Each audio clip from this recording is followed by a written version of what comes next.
Hello, my name is Marshynta Dorma Uly from the 12th grade of Social Science Class 2. I'm a participant of the storytelling competition, and here is my entry. Before the Rengas Dengklok incident, proclamation was in fact preceded by a great debate between the youth group and the elderly group. Both the youth group and the elderly group truly desired the independence proclamation to happen as soon as possible in the course of power vacuum from the hands of Japanese government. The problem was the difference in opinion of how to carry out the proclamation. The elderly group, according to their political calculations, reckoned that Indonesia could achieve independence without bloodshed if they consistently cooperate with Japan. This gesture was what the youth group disagreed with. Unlike the elderly group, they wished for the independence proclamation to ensue by their own power without even an ounce of impact from the Japanese government. This very difference in views was what led to the repressions from the youth group toward the elderly group, which later drove them to execute the abduction of Sukarno and Hatta. On the 15th of August 1945, estimately at 10 p.m. on Pegangsaan Timur Street, number 56, Jakarta, Sukarno's residence, a serious debate took place between a group of youth with Sukarno regarding the independence proclamation. "Now, brother, now!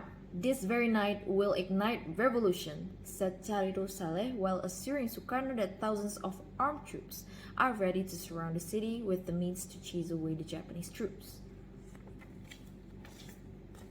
"We must immediately fight for authority. We are ready to sacrifice our lives," they shouted in reply.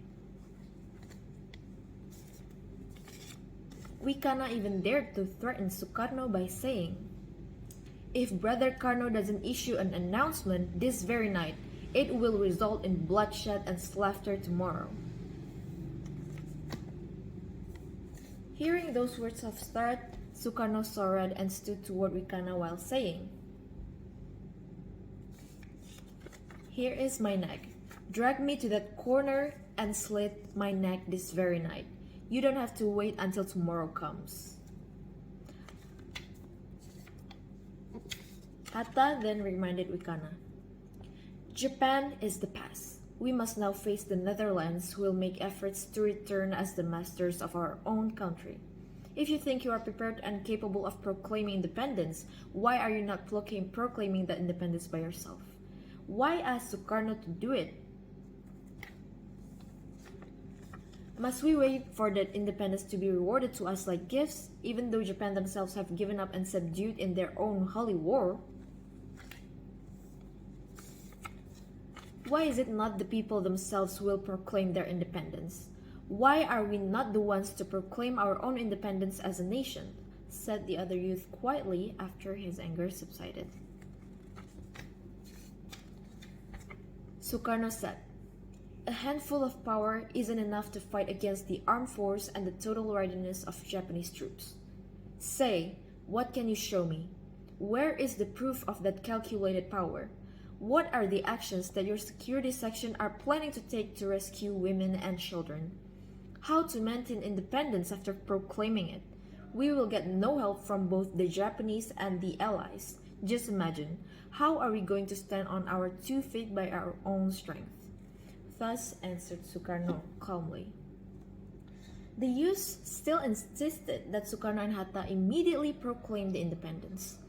Nevertheless, these two leaders were still adamant in their own standpoint. After countless times of being urged by the youths, Sukarno said he couldn't decide it by himself. He must discuss it with other figures. The youth's representative permitted Sukarno to negotiate. The figures who were present at that time were Muhammad Hatta, Subarjo, Iwakusuma Sumantri, Jojo Pranoto, and Sudiro, among others. Not long after, Hatta conveyed the conclusion that the youth's suggestion was not able to be accepted due to lack of calculation and the possibility of loss of life and property as the excuse. Hearing Hatta's explanation, the youths didn't seem too pleased.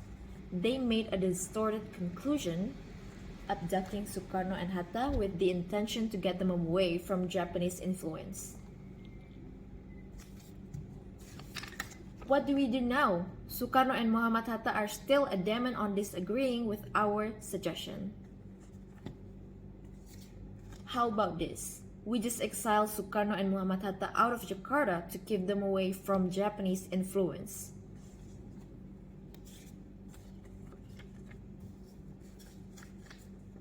Agreed.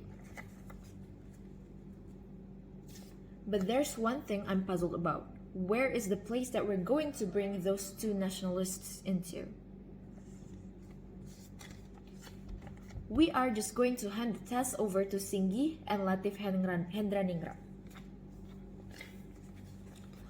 Alright, how about bringing the two of them to Rengas Dengklok near Karawang? Right, do all of you agree with that? Very well, sounds like a good plan. We agree. At 4 a.m. on the 16th of August 1945, Sukarno and Hatta were brought to Rengas Dengklok by a group of youths. This kidnapping action was a major disappointment for Sukarno. That's all from me. Thank you for your attention.